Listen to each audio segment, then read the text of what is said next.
তো হ্যালো বন্ধুরা, নিয়ে এসে তোমাকে জন্য আবারও গরিবের মিনি ব্লগ। ঠিক আছে, তো দেখো আজকে বিকালে গেছিলাম আমি একটু দোকানে, কারণ কালকে সকালে আছে আমার মর্নিং স্কুল, আর মর্নিং স্কুলে নিয়ে যাব আমি ম্যাগি টিফিনে। ঠিক আছে, তো আর রাতে হবে ঘুগনি, তার জন্য দুদিন আমাকে বলছিল ছোলা নিয়ে আসতে।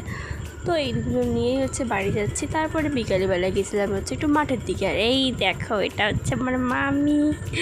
তার পাশে ছিল একটা বড় টাইপের ট্যাঙ্কি। ঠিক আছে, আমি বলছিলাম এই জায়গাতে তো এরা মাছ চাষ করতে পারে, কেন করে না মাছ চাষ।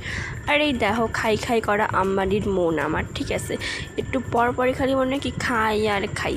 আর এই যে তোমরা যে ব্যক্তিটা দেখতে পাচ্ছ দূরে, এটা কি গতটা মৌমিদি।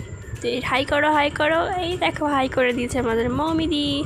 তারপর দুজনে মিলে গল্প আড্ডা লাত্তি গুত্তাগুত্তি করতে করতে চলে গেলাম বাড়ি গিয়ে খেলাম আবারও আমার মোমো। আর এটা আমার খুবই টেস্টি একটা জিনিস, আমার ফেভারিট একটা জিনিস।